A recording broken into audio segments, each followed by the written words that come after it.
wants to tame me. You can't catch me on the run, cause I'm gone, yeah.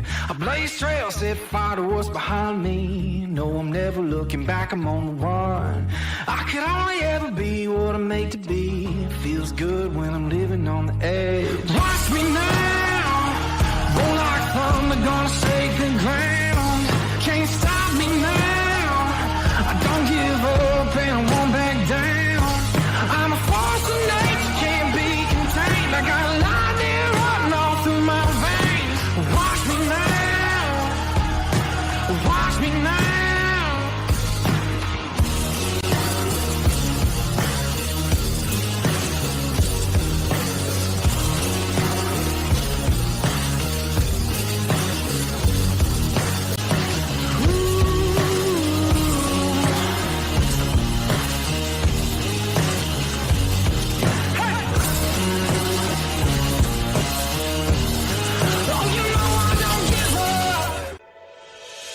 Hi, my name is Wyatt Milum, and I'm from Canova, West Virginia. When I'm back home in Canova, you will find me at my local Parmar store. We had that golden boot pride at Parmar. There are literally hundreds of Parmar stores in West Virginia, Kentucky, Ohio, and Pennsylvania, and even more on the way. Download the Parmar app to save even more. And whether it's food, gas, groceries, or whatever, we have you covered at Parmar. West Virginia proud and ready to serve you. And if there's not a Parmar store near you now, there will be soon. Hello and welcome. I'm the Wolfman, Dale Wolfley, and this is the WolfMan's Call. It's Monday. It's June 5th already, getting closer and closer each and every day. You know I love it. We got a lot going on. We have the author for the Frank Fear Hour is going to be coming on every Monday. You know, well, he's coming on live today. I got brave. I'm like, listen, I want you to come on live today, Frank. And so he's going to do that as well. And then we're going to have Darryl Prue come on, WVU Hall of Fame. He wants to talk about NBA Finals. We're going to talk about the West Virginia Maryland boys basketball game. And I just found out I got a clip to play that DP doesn't even know this. Javon Carter's got a basketball camp coming up. I think it's like July 7th over at Milum Park. So I'm going to show you that, see what DP has to say about that. I wonder why he doesn't have any camps or do anything like that. I don't know.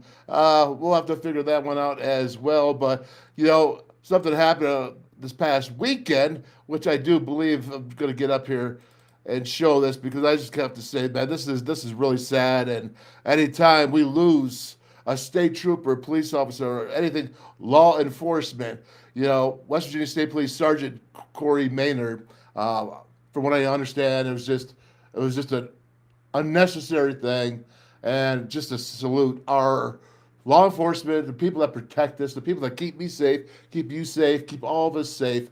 You know, it's just it's heartbreaking, and anytime a law officer is like that, is taken down, just breaks my heart, man. West Virginia State Police are the finest I know of, and God bless his family. So condolences, and we just got to change, you know, just got to change. I'm telling you, I bet you it comes down to, you know, drugs and crime and having respect and respecting others, being kind, all that good stuff that, you know, we're missing now in today's society.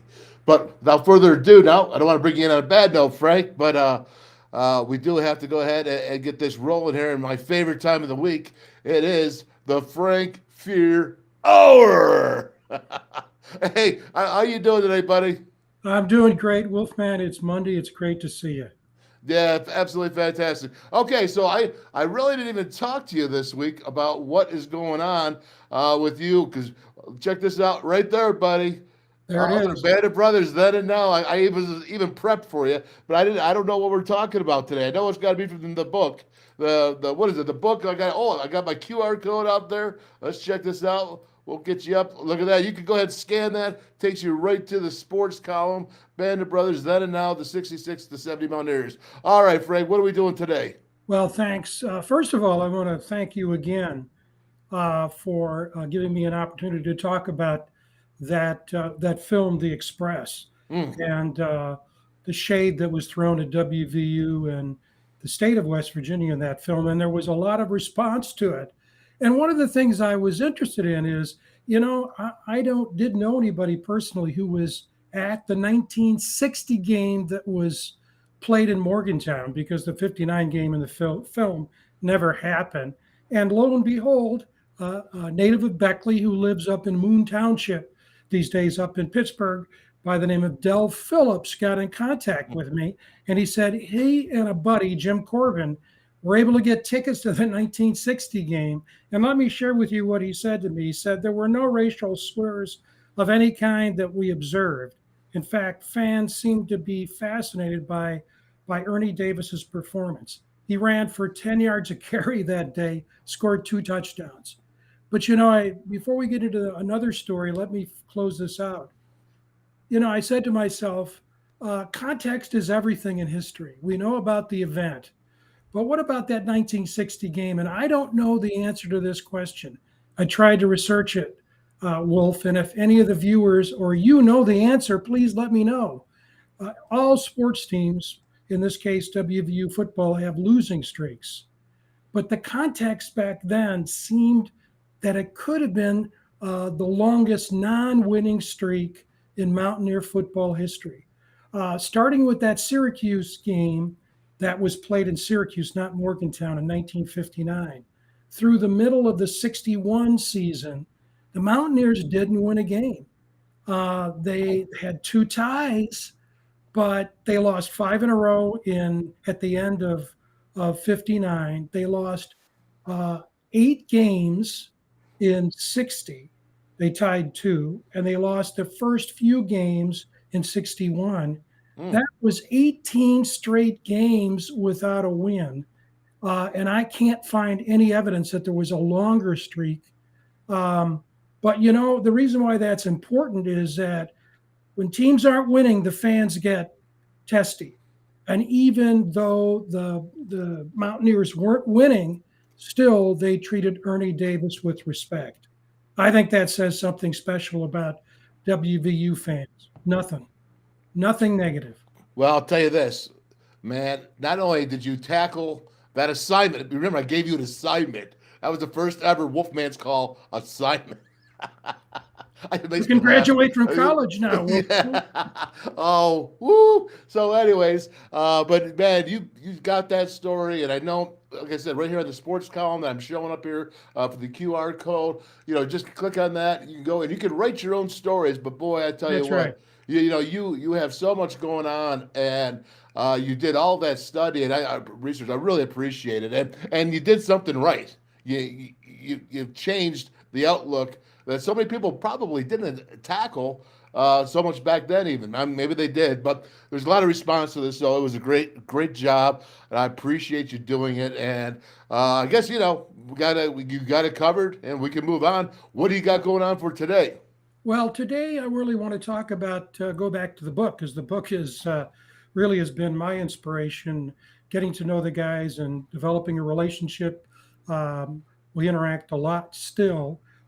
Is to go back to the 1970 season. And one of the things you and I talked about off camera last time is there's an interesting story there. It's a happy story and a sad story, because most players, most teams have great days and they have not so great days.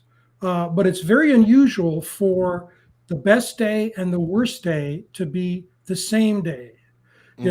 When I think about your career, you go back to the 88 season and those great wins, Penn State, great win over Syracuse to end the season, and that Fiesta Bowl. And then, 1990, if I'm right, your last game was against Syracuse. Was that right? The last game of your career? Yeah. The home game.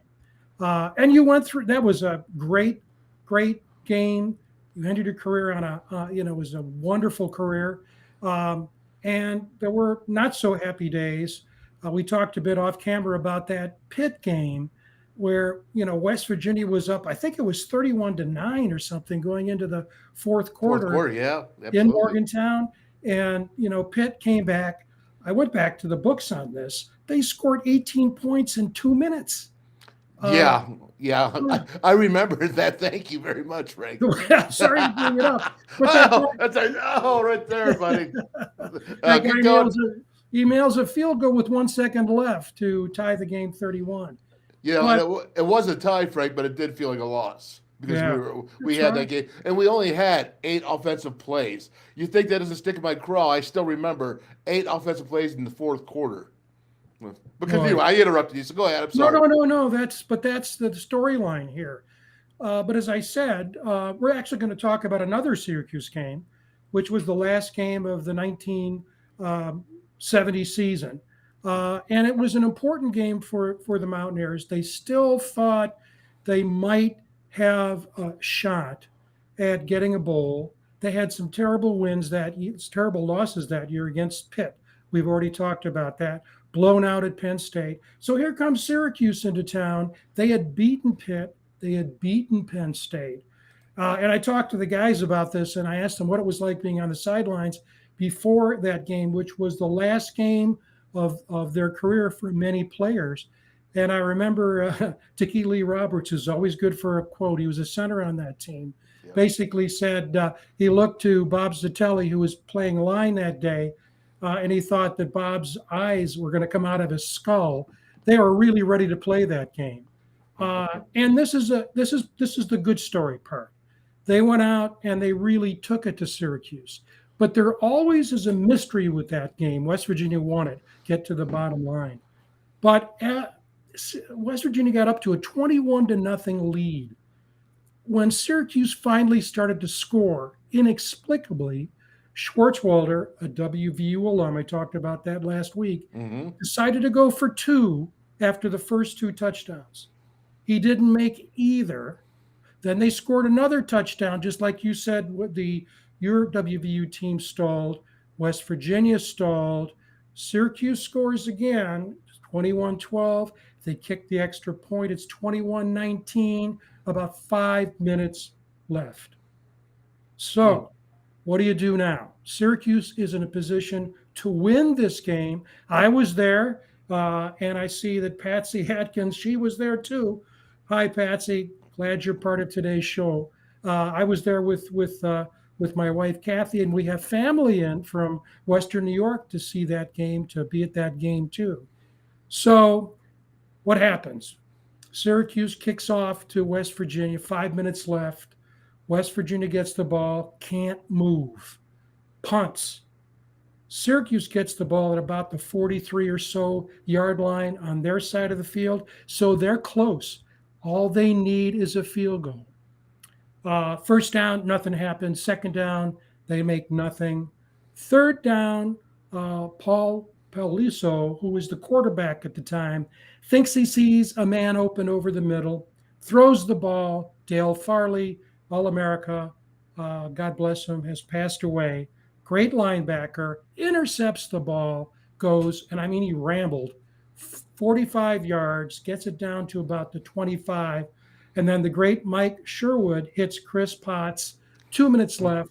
West Virginia wins 28-19 in a real nail biter. And I'll tell you, everybody who's watching this can follow up.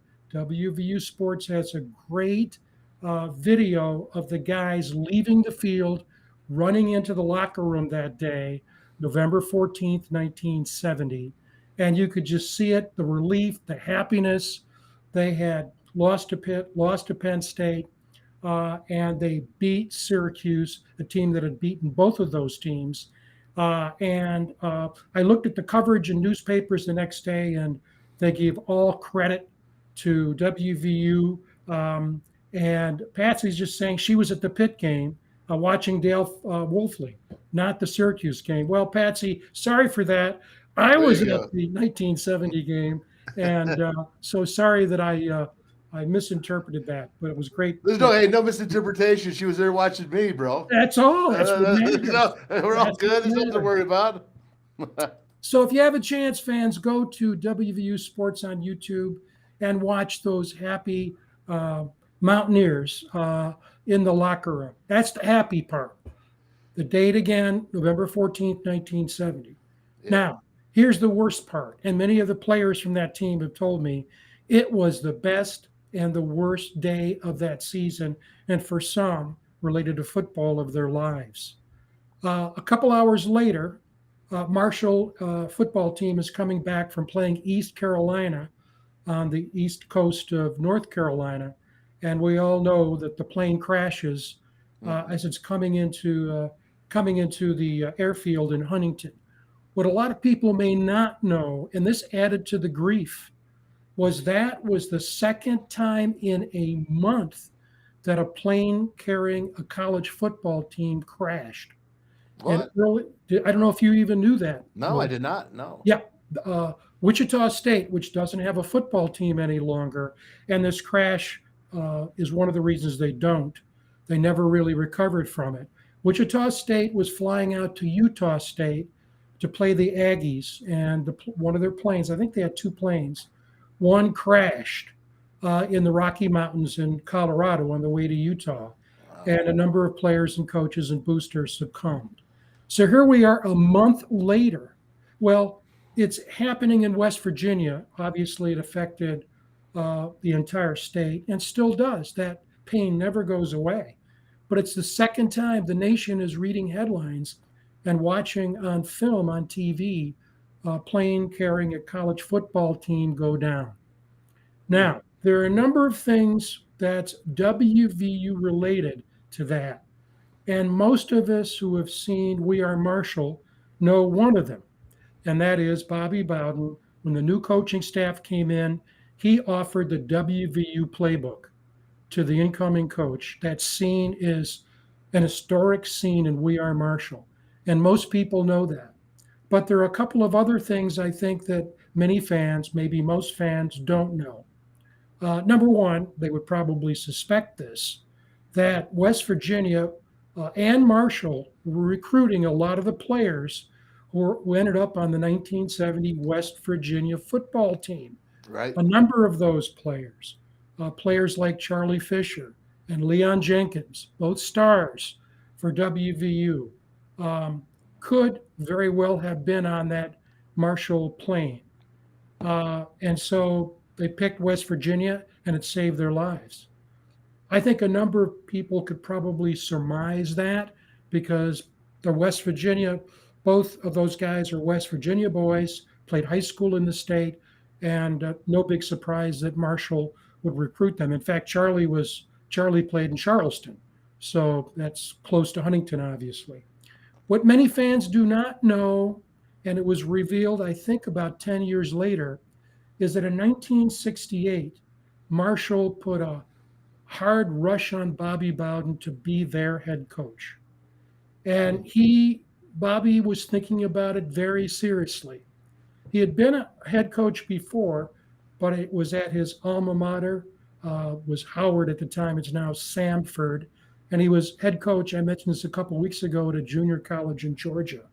But he had never been a major college head coach because in 1968, Jim Carlin was the head coach. And by the way, I'm happy to announce Mark Parsons, our big supportive WVU partner, basically just announced that Jim Carlin's on the ballot for the College Hall of Fame that will be announced later this year. So we hope Jim Carlin gets in. But Jim Carlin was the head coach in 1968, and Bobby Bowden was his offensive coordinator.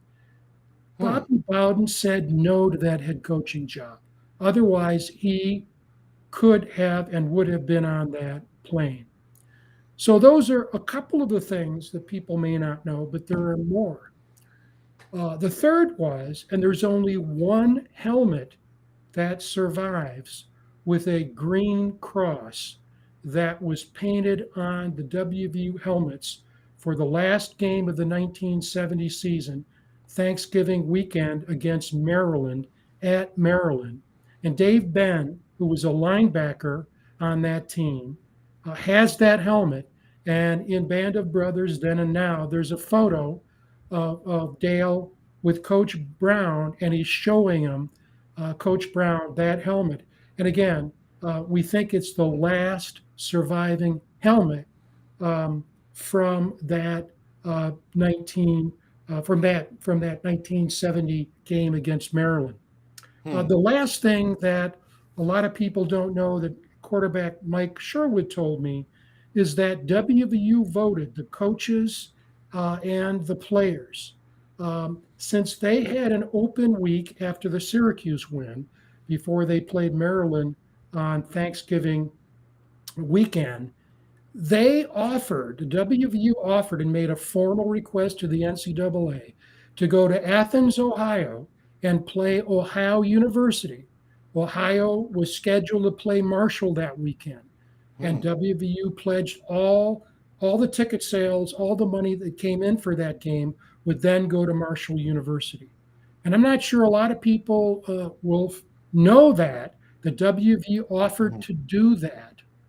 No, I didn't know that. No, not at all. That's pretty amazing. So are you saying though, Frank, that that movie We Are Marshall? Do you think that they got it pretty right?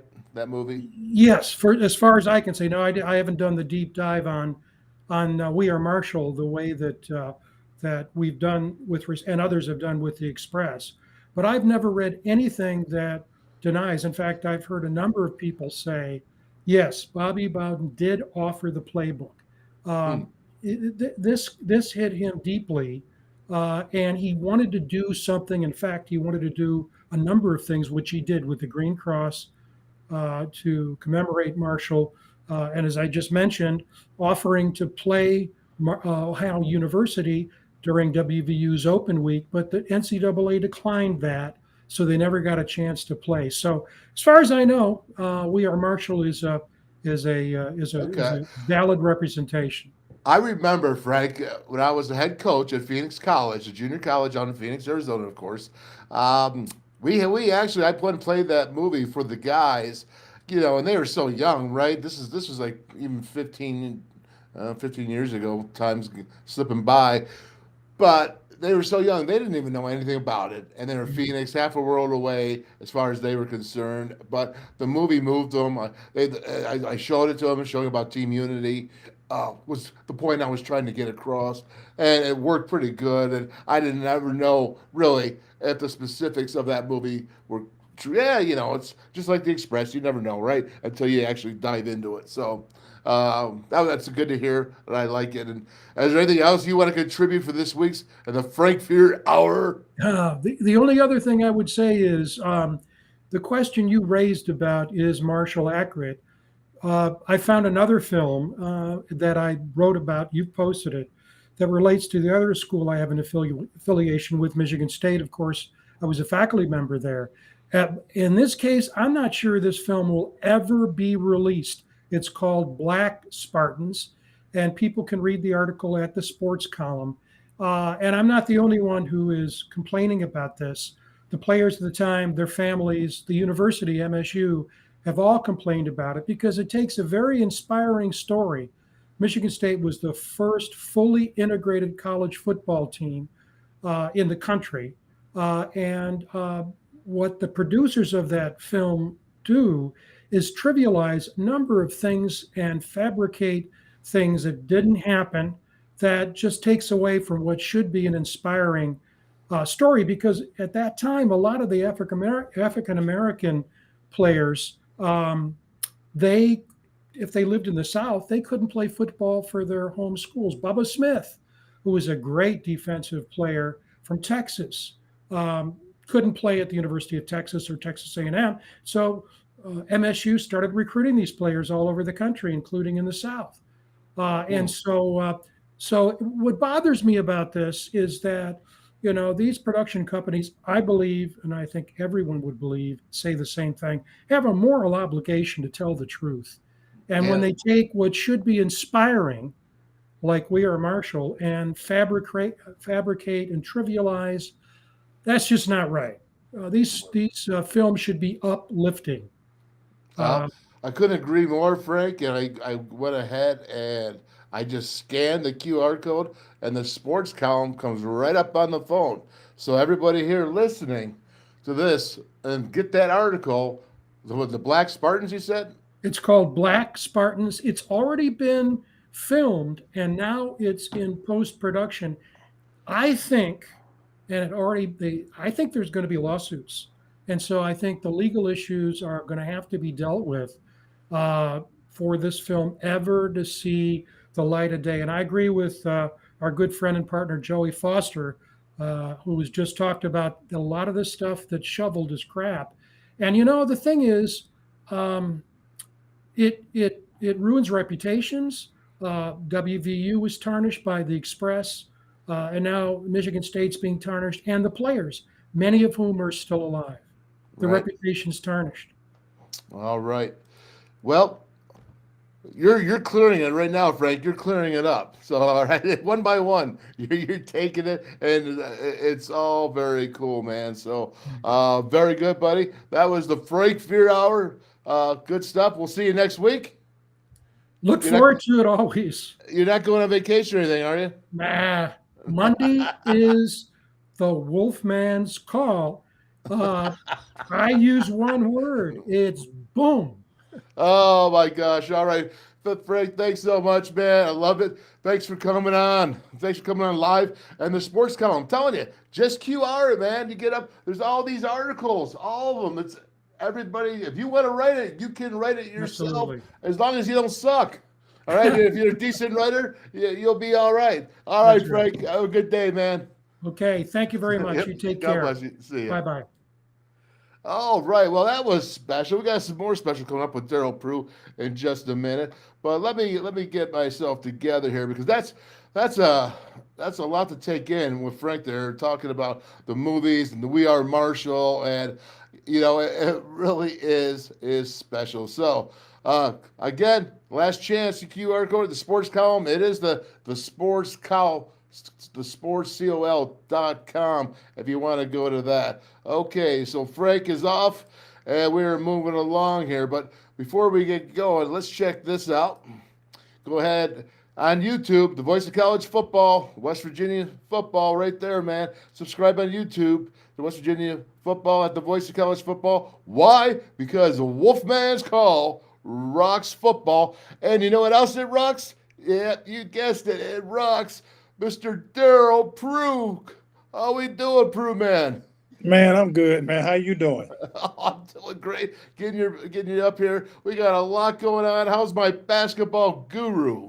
I'm doing good, man. Doing good. I played in the 50 and over and lost the championship this past Saturday, so I'm a little upset about that. You're a little upset? Well, speaking of playing, man, before we even get to the NBA stuff, speaking of playing, what is this, all this West Virginia stuff that I'm hearing about that you guys are doing? Yeah, so last year, this place called Alumni Basketball League. It was founded by Kareem Rush, ex-NBA player, played at University of Missouri, and entrepreneur Jake Jackson. They formed a league called Alumni Basketball League. So last year, Georgetown played Maryland University at Maryland, and the turnout was great. It was a great thing. Everybody had fun.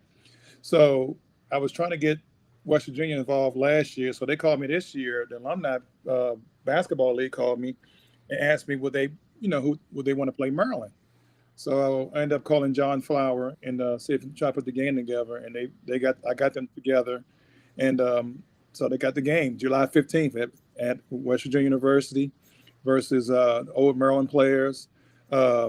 It's 7 players on each team. One guy's a general manager and player, so it's 8. So the West Virginia players are Alex Raouf, Nate Adrian, Kevin Jones, Kedrian Johnson, and I think Kevin Jones, and John Flower. The University of Maryland is Melo Tribble, Byron Mouton, Robert Carter, DeMonte Dodd, Roddy Peters, and James Gifts. The funny part about the Maryland, I coached 3 of those guys in AAU, Melo Tribble, DeMonte Dodd, and Roddy Peters when I left Georgetown. So that's kind of funny that those names are on here. But and I worked out James Gifts for the NBA draft a couple of times. So Who's better? It's going to be – some of the guys are older, so it's kind of hard to – I haven't seen them as pros, so everybody changes when they leave college and they become, different kind of pros. Mouton is really, he played with Steve Francis, so he's really older, so he's really a mature player. And but there's some good players on there on both teams, so it's going to be a good game over at Fairmont State. Well, let me ask you this. So it's at Fairmont State. Okay, Fairmont State, July 15th. What is it, like at 7 o'clock or something at night? Probably so. I don't have the time yet. I'll get the time later, and we'll come back next time I have the time. Well, I got here. Did Maryland used to play basketball? Well, yeah, I think the late Billy Hahn would tell you they played some pretty good basketball They won a back in the national day. championship. Yeah. Yeah, no. All Yeah, right. Well, don't worry, because Joey's a football guru. He's not a basketball guy, so Yeah. that's why he's even asking. Okay. So tell me this: you're gonna play, right? Oh no. You're not playing? Are you just a too guest. old? Are you telling me you're too old? I'm a VIP guest. I can't make them down the court against them guys. They run too fast. If it's a Oh, half my- court game, 3-on-3, I'm there. Nah, So- I know full court game against no 20, 30-year-olds. So that means that I would not have a chance then. Okay, I got you. All right, you tell me because we're the same age, unfortunately. We can Unfortunately, sit- you look better than I do. No, we can sit really. We can sit really look. I'm sorry. We can sit really good on the bench and look really good, and act like we playing. We just be cheerleaders. Can we wear like sweats and stuff like we're part of the team? We could do all that. We could do. We get some West Virginia gear and be on the bench, acting like we're gonna play. We have our shorts on, and it's like, nah, I don't want to play right now. I'm good. Well, hey, listen. Now that brings me to something else. Javon Carter, obviously a great player for the Mountaineers. But check this out. I don't even know if you know this. Yeah, I'm gonna do it in West Virginia. You know, I'm gonna go back there because they love me. Win, lose, or draw, no matter what, those folks out there in West Virginia, they always show love no matter what. And I'm like, what better way than to go there and show love to them for my first camp? So he's bringing his first camp back here. It's called Treadmill Mentality Academy. It's at Milum Park. It's going to be like July 7th. And it's for like 6 to 12-year-olds. I mean, how cool is that Javon Carter, he's from Illinois, that area, I believe, comes to West Virginia, plays, going on to the NBA, and he's like, no matter what I do, win, lose, or draw, they love me. And everybody, if you want to register, there you go. It's Treadmill Mentality Academy, hosted by Javon Carter. What do you think of that? I think it's wonderful. That's why you do it. You know what I mean? Like, look how many years it's been for me, 30-something years, and I still come back. I still go to games. We're still friends. You know, it's just a lifetime of friends and appreciation. And West Virginia fans don't never forget you. I still get messages about some situations I don't even remember, and they remember it. So you impact a lot of people, and they don't forget. You know, he's not that far gone from playing at West Virginia. So and he plays in the NBA, and the way he played, he played with his heart. So everybody loved and respected him. Absolutely. All right, so that's so cool. I just want to say, Javon Carter, that's really cool that you're coming back here, that you would recognize WVU, West Virginia, Morgantown, the state as your, I'm not going to say home, but meaning something to you, and that it meant a lot to you. That means a lot to us back here, and obviously that's why we have that mentality. And I remember the first time that I came back with it, I've seen you like for a long time. I didn't talk to you for quite a few years. And the first time is we was talking about it, and you're like, man, West Virginia, the people love you here. They still love you. I mean, with me, I'm kind of controversial, you know what I mean? It's either you love me or you hate me, whatever. But, with most the college people or remembering the college players of student athletes at WVU, man, they are loyal. They are loyal, and they stay strong. I mean, so much to the point that if you rip on them at all, even with any kind of constructive criticism, they just want to rip your head off. Right. Yeah, you got to be careful what you say because because of the loyalty. You know what I mean? They might take it wrong, but that's their appreciation they have for the guys that played, or the women that played at West Virginia University. And like even with Black History Month, I had a poster with Georgianne Wells on it. I made a kid look her up. They drew a picture of Georgianne Wells. I don't think I have it here. So they did it. Georgianne was the first young lady that done. They never knew that. So it was just like, you always remember those times. Oh, absolutely, man. All right. So now let's get this, because I wanted to bring you on here because it's like, I got this guru that likes to come on my show. I don't have too many of them. Okay, that wants to come on my show and talk about basketball. Last week we talked about, Joe Mazzulla getting it done, and then up to Game 7, it didn't get done. And quickly, your thoughts on that, but let's talk about what you're seeing in the finals right now. Well, I think what happened last week with Boston was more the players, not the coaching thing. I think, guys got to come to play. They have more talent. Sometimes hard work outworks talent. It looked like the hard work that Miami put in outworked them. But so next year Joe Mazzulla's going to have some help. They hiring a friend of mine who I've been knowing since high school. Sam. Say his name again, D. I didn't get you. Who? Sam Cassell. Sam Cassell. Okay. Yeah. He's been on staff with Doc Rivers everywhere he went. But the Celtics just hired him the last couple of days to be on staff, so that should help out a lot. Sometimes some guys need another former player that played in the NBA to kind of set the tone for him, and I think he would do that. Well, you know what? I think so too. And again, I just go back to I was really moved watching him being so young and being stoic. Yeah. Just stoic with a lot of heat, man. And I'm not saying he coached his can off or he's great or whatever. I'm sure he made some mistakes along the way. But I know this. First time I was ever a head coach, but anytime I ever did something new, a job or whatever, I'm so much better the second and third time around. Because of the first time, you just make mistakes, man. It's just the way it is. And, unfortunately, getting to the finals is not always going to be guaranteed every year. There's no doubt about that. But I still think that he was pretty stoic, and I'm impressed, and I tip my hat to him for not just being a Mountaineer. I'm saying anywhere. That's a guy with a lot of heat on him, and I'm glad the Celtics has said they want him back because I think it would be a foolish move to not go ahead and retain him. So, Dale, let's think about this. Gilbert Arenas was online talking about this the other day, and it was so true. And he mentioned, besides Jason Tatum and Jaylen Brown, who else is a top player in that team? So Marcus Smart, as a point guard, is ranked 30th in the league. Al Horford, amongst the power forward centers, he's ranked 29th or 30th or 36th or something like that.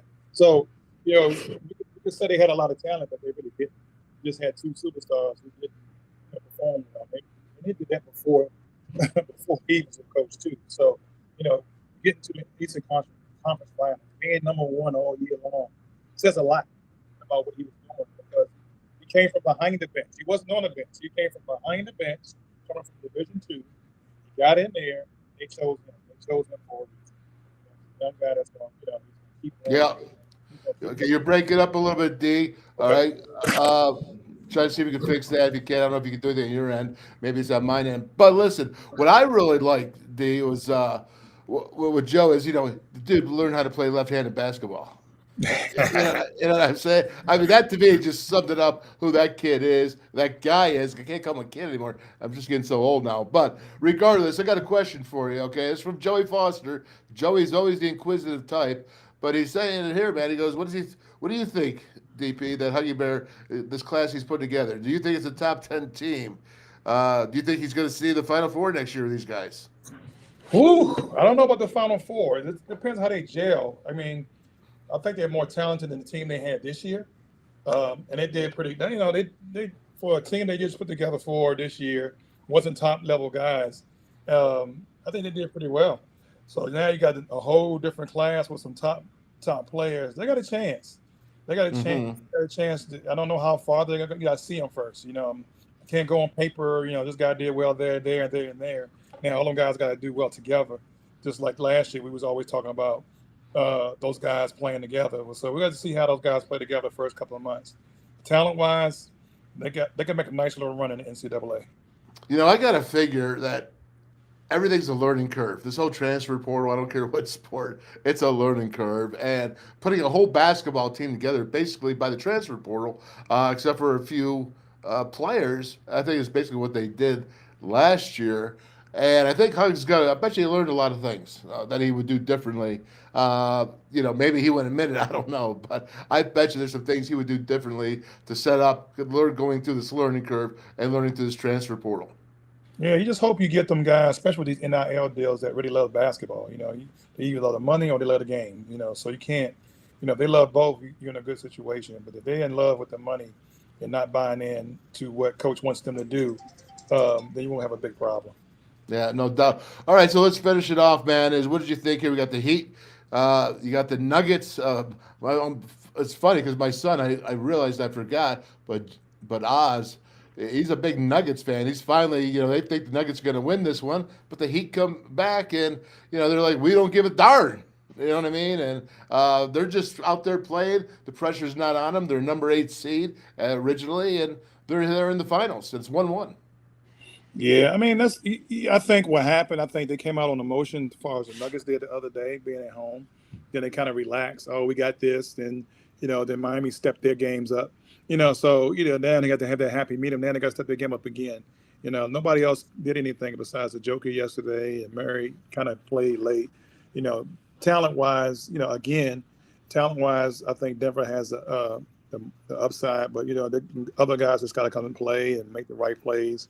They didn't play bad, they didn't play good. They only lost by 3, and they had a shot to tie it. So it's it's one of those things. Now they go on the road.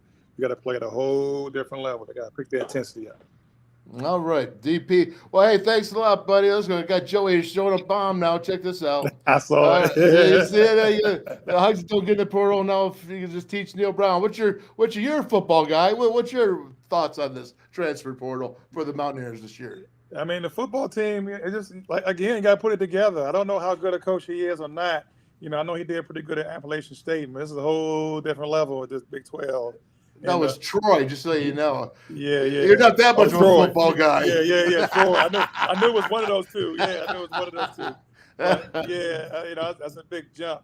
So you got to have some good assistants. Some good teaching, some good schemes like I know that we had in the past. So we'll see how this goes. I don't know if we're a running team and passing team. We don't have the quarterback situation's been up and down the last couple of years. So we need to bring Major Harris back. Yeah, you are always the Major Harris supporter. I won't even get into the Pat White Major Harris argument because I know which way. Yeah, I know which way you're going there. All right, D. Well, Darryl Prue, thanks a lot, buddy. And I just might bring you back here for this finals. You keep telling me what's going on. You are our guru in basketball, and sometimes you're even smart outside of it. I appreciate it. I got one vested guy in it. That's why I'm really watching it. Jeff Green was one of my guys. I first started when I coached at Georgetown. I was working with him before I started working with Roy Hibbert. And, everybody used to call him my mini-me because he played like me, but without the jumping and the athleticism. So that's my guy. So he's my last one from my coaching days at Georgetown. All right. Well, I'm giving Joey his last thing that he wants to say. DP, going to bring you back, baby. And we're going to bring Major back, it looks like. Surely. Well, he had Major on the show there. The thing is, I didn't know if him or I was the guard. We were the pulling guards in football. Major. Oh, my God. I mean, he's not here. But we'll have to get him on as well. All right, brother. Have a good one. Thanks for jumping on, and we'll be talking to you soon. Okay, cool. Yep. See you, man. All right, Darryl Prue, WVU Hall of Fame. And let's not forget the other Hall of Fame person we love to bring on here, Meg Bulger. She's working with Game Changer. It's GameChangerUSA.org. Next time I'll have something to put up there. It's One Pill Can Kill. I'm going to stay on it. Just like, police officers, getting in trouble, police officers dying. A lot of it's going to come from that drugs and that whole epidemic problem that we have. So, again, GameChangerUSA.org. GameChangerUSA.org. Every day. Joe Bo's going to love you, man. We're going to keep pounding on it, and we're going to keep going there. Because it was amazing. I even saw Rich Rodriguez at the Game Changer event. It's a who's who. You had the governor. You had the two senators. Rich Rod came back up. You had West Virginia coaches. You had Marshall coaches. You had celebrities. And we were talking about Jay Flowers. He was there. Man, Game Changer, Mark Bulger. Brian Josby. The list just kept going on. You saw Anthony Beck. We did an interview with him there. So, well, I tell you what, man, it's a really big deal. GameChangerUSA.org. I am not going to give it up. Let's go to our QR codes. How about this, huh? Paula Mini. Do you know that Paula in Japanese means power, man? And these batteries, go ahead, scan it if you want. These batteries are rechargeable. They recharge over 95% for over 500 times. Scan that son of a gun. Get that phone out, and I'm telling you, you will save money because they got the chargers. They got all the things you need, cell phone chargers. But these batteries are made with the lithium battery like your cell phone. Okay, why does your cell phone recharge so much? Well, I'm telling you, it's power mini, man. Just like these AA batteries, all those gaming, all the game things. I don't even know what you call them, right? Boom, boom, boom, boom, boom, boom, boom. That it's there. AA batteries, man. Use it. And of course, then we got to go to my old buddy here, Johnny Cahigas, Mountaineer, starting this off. Him and Meg, Artisan Grange Company. Switch to hemp dip. There's no nicotine, no tobacco. Get that crap, man, out, that tobacco stuff. You can get it right here. You go to wolfmandip.com. You can go to shopartisangrange.com. You can scan it, whatever you want, man. Artisan Grange. Get that chewing tobacco. Get it out of your life, man. It's crap. I'm telling you. I know I've experienced it. It's bad stuff. There you go. And then, again, let's go to this. How about this? West Virginia United, Johnny Camo, former offensive lineman for the Mountaineers, lives in Atlanta now, but he's invested. He comes back all the time for sporting events and to come back to where he went to school. And his family's from West Virginia. West Virginia United. This is cool, man. Go ahead, scan that, check it out. You'll get to see where all this is and where it's going, man. We need to be positive. I'm sick and tired of all this negativity all the time. I'm sick and tired of it all. And West Virginia United is something. You get stickers, they're going to go to clothing, whatever. I told Johnny I'm going to keep pounding this. I don't care if no one else cares. I do. I care. And so West Virginia United, it's good stuff right there. And we'll go ahead and we'll do something there. One thing I want to get into before I get into this football and break it down with Wyatt, and I think it's really important. And I'm going to pull this up here. It's Penn State. Now, I'm watching people and I'm listening to people, and everybody's got an opinion. It's okay, because I want you to come on the show and talk about it. I'm not going to sit there and make fun of you for your opinions. But I got to tell you, watching on YouTube a game that's assimilated by a game, it's a game, and saying Penn State here and West Virginia. I got to tell you something. Penn State is the hardest place I have ever played. I've been there twice and played. Okay, I as coach, I have been there, and I know how hard it is. You can't hear. I can remember talking to Major Harris right there. I'm saying, Major, I can't hear you because the student section is so loud. Now, we're not afraid whatsoever. But when you're going in there and you're talking about, don't even know the reality of the situation, you're talking about a game. I don't understand this. Now, maybe I missed the video craze, the video cause, but I want to tell you, for those that don't know this, man, okay, this is what it's like. Okay, this is what it's like to actually go into Penn State, and you can't hear jack, not even jack. Let's check it out.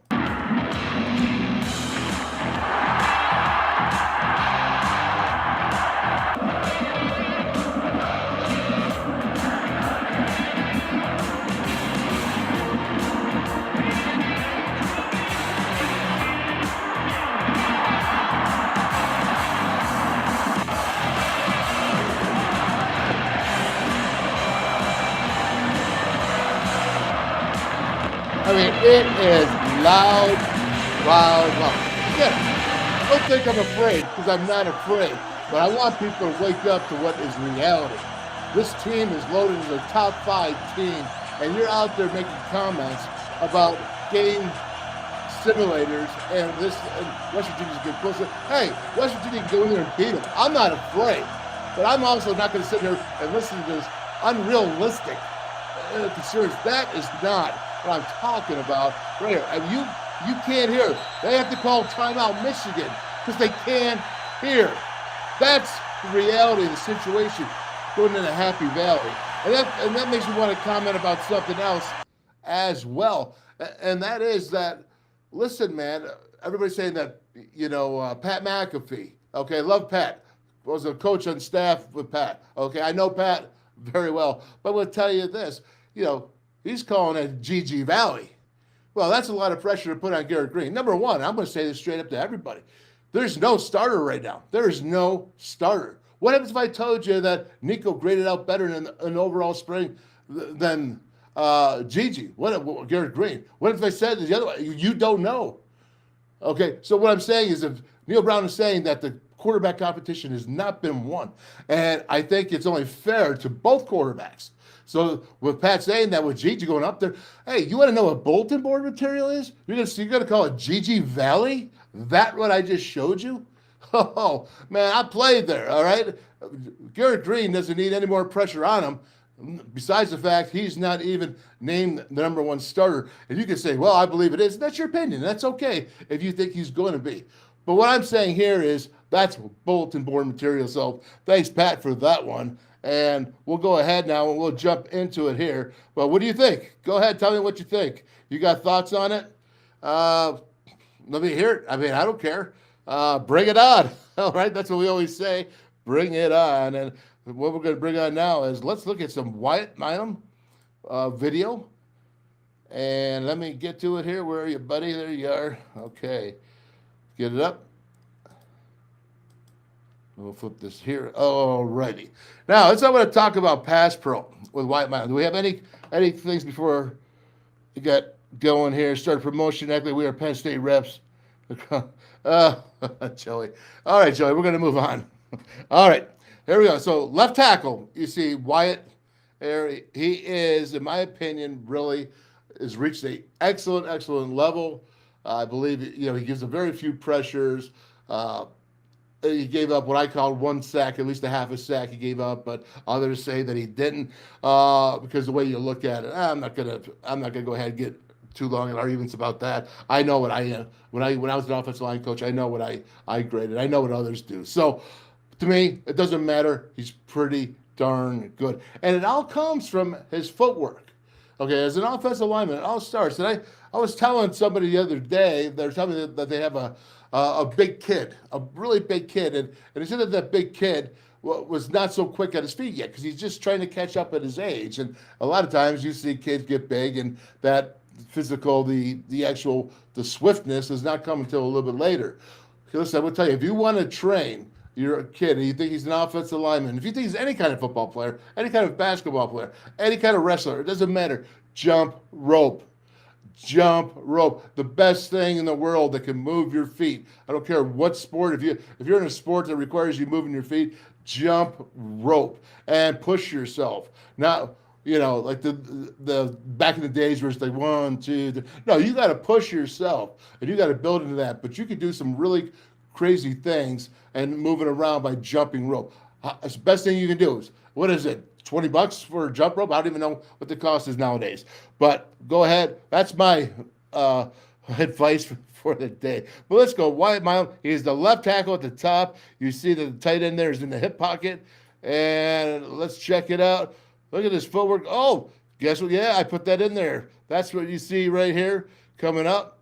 Check this out now. He comes back. He's nice footwork. He's in great shape right here. Great shape. It looks like his arms are okay. The defender's arms are out. But what happens? He gets his back foot caught. His back foot his base became narrow. So when you go 1, 2, okay, 1, 2. If you can see me in the picture, I'm doing this here. It's 1, 2, step, step, step, step, step. Well, what happened? He stepped, and when he was stepping there, he got caught, and his base went down. And this is where he lost his base right here. It gets pushed a little bit. Still not bad. You don't get downgraded for that. It wasn't going to affect the quarterback. But again, he knows that he could do better than that. Watch this. Oh, you got to love this. Oh, yeah, wait till this. This is what I really like. We already saw that interception. We already know it. Doesn't matter. Okay, check this out. Look where he's at right now. He's setting up. He's taking a picture. Coaches will tell you, take a picture. And when that picture is, you want to keep your inside. Because what's the fastest way to the quarterback? Fastest way to get to 2 points is a straight line, right? So you got to take away that straight line. And that's what you see Wyatt here. He's got great setup right here. And, okay, so what happens? The defensive end comes down. When one goes away, well, guess what? Something's coming back. Kind of like the yin and the yang, right? So you see here, he's passing up. But what he's doing is he's not getting totally involved with both shoulders with that defender coming down. So the defender's here trying to cross face, and he's going to go right to Thomas Remack here. Good job by Thomas. And you see, coming around, and now he kicks right back out. Hey, it's strong. It takes strength, man. But you got to jam this guy down, because if he doesn't jam that defensive end down, then he leaves his buddy Thomas here hanging, because Thomas is looking here straight ahead of him, and then this dude's doing a 45-degree slant on him. So Wyatt's got to take some of that edge off and give him a bump right there. Take the edge off, give him a bump so that he sees that, and this is executed. This is the switch, man. This is it. Nice, nice, nice. I'll tell you. That's big time, and that's what your footwork is. That's what it's all about. Again, is step, step, step, step, and it's quick, quick, quick. That's what gets you millions of dollars. If you can move your feet, that's why I tell you jump rope, because it can make you millions of dollars if you're a big man. Or it doesn't matter, linebacker, DBs, it doesn't matter. I keep referring to the offensive line. It really doesn't matter. Jump rope, improve your footwork. I can't stress enough. Here you go. We see what, look at the setup again. Oh, look at the righty. He's a boxer, man. You know what we call that? We call that independent hands. Let's check it out, slow motion. I want to make sure, I actually have another one here in the backwards, the end zone view. Look at this right here. Oh, look at his, he's taking a picture, right? We said take a picture. His hands are up. Look at his style. That right there, I'm telling you, is a guy that has advanced in years of skill. Look at his hands are up. He's taking a picture of the defender. Watch what happens. Oh, dude leaves. He vacates. Somebody vacates. What happens? Well, you see 94 here. What's he doing? He's coming around, but look where he is. Why it is. He's squared. He's squared up. He's not tangled up. Look at his feet. Look at the base. He's got a great base underneath him. And what does he do? He independent hands him. He takes the right arm and whack, pushes him right by. It's a punch. Independent hands. That means that you're not using this one the same as this one. Independent hands, good stuff. You train it all the time as an offensive lineman. But that right there, just all he did is take a picture. A guy vacates, not a problem. Someone coming around. I've still got my base. My feet, my knees, my hands are bent, and I still got the picture. Boom. Jack him on down the road. That's what I like. Sorry, I need a glass of water here because I'm getting thirsty. Running that mouth, right? I know what you're all thinking. Okay, right there. Nice, nice. Look at that. Watch. Again, you see him set up. He's taking the picture. His body position is good. Look how square he is. Square to the line of scrimmage for the most part with an outside defender. Guys coming down inside. He takes the edge off for Thomas Remack once again, and now he's going to bounce back out. Right there. Perfect. He had help on his outside. But again, what does he do? He doesn't let that defender just go in ear hole to his buddy Thomas there. Because guess what? Thomas is going to come back and say, hey, Wyatt, next time, give him a shot. Take a little bit of it off. Because it's not nice to get ear holed. You know what I'm saying? Trust me, it's not pleasant. Your buddies got to protect each other. That's why you need 5 offensive linemen working as one, so they're all doing it. That's what we talk about. This is all what you see in unison, taking care of your partner, working, being on the same levels. Your footwork, man. Your footwork is there. You're squared. Where's your body? Your knees are bent, right? I mean, you can't get better than this. All right. Again, what do we got here? Okay, so this is actually a pass, run pass pro, and so he's showing run. I got no problem with this. I like this. He's a strong man. Remember, these defenders, this is Oklahoma. These defenders are strong. Let's check him out again. He's actually showing kind of a run action, because this is what we call, play action pass. So you want to show a little bit of run action, so he's doing a good job. He actually engages him instead of setting back. That's the difference. Play action pass, you see an offensive lineman more attacking than setting up and dropping back. And that's what you're trying to do. You're trying to, fool the defenders with acting like you're going to run the ball, and then you go with the pass. So, again, I like this. He keeps moving his feet. He constantly moves his feet. I'm telling you guys, this is what you got to do as an offensive lineman. I'm so sorry. Excuse me. A little bit of a cough right now. But when you see Wyatt, he's constantly moving his feet. Don't ever stop moving your feet as a football player, especially around the pile. Keep moving. Chop, chop, chop, chop, chop, chop, chop. Chop, chop, chop. All right, look at this. Oh, you got to love this, man. Again, he stays squares. Did you notice he takes the defender to the outside. The defender wants to come back and roll. Well, a lot of times you're going to see a dude try to do a spin move or come back underneath, and the offensive lineman's going way far, too much pressure that he's putting out to the outside, and so they come back this way, and a body's going that way. Well, no, look at Wyatt right here, man. This is good. I think we got another shot here. Here we go. Check this out. Here comes. He sets up. Okay, his hands are up. Not bad. He's taking a picture. Taking a picture of what's coming in right there.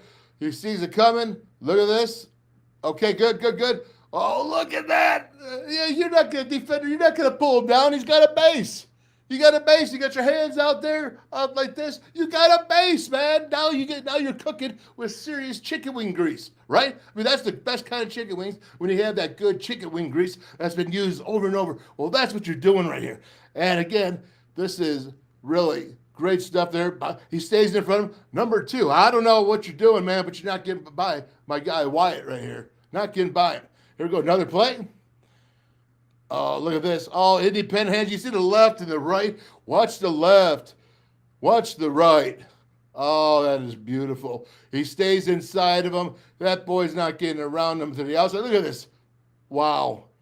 Well, yeah, I mean, come on now. That's big time right there. That's a great job. Gotta love watching. Again, look at the way he takes that picture. He takes the picture, and what does he do? Right there, man.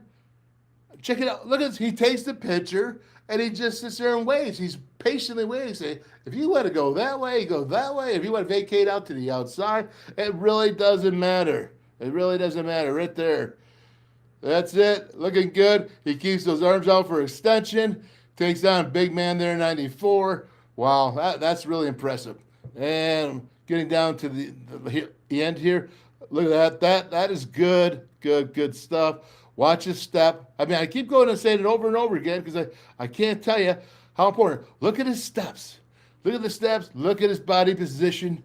He's just taking a picture. Now his hands are out. You're not going to get by him. He's strong enough. And how about this? Last year, he was 303 pounds, and now they have him listed at 310. Well, if you look at him, there ain't no fat on that guy. Ain't no fat in that guy. And that's another 7 pounds of strength. It gets me fired up. Watch here. This is what I love. Okay. I said pass pro, but I had to put in this one play here. This is all the pass pro in the first quarter, I guess, Oklahoma last year. But watch this play.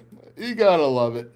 Look at this. The whole left side is covered. He is basically essentially stuffed up the entire left side or the entire right side of Oklahoma. Offensive line, left side here. Well, we'll watch the slow motion and the replay. Make sure I did it right. Okay, here we go. Now, I told you it's tough. The last time I showed you Kansas State film, I told you it's tough to go from a 2-point stance and to be able to drive block.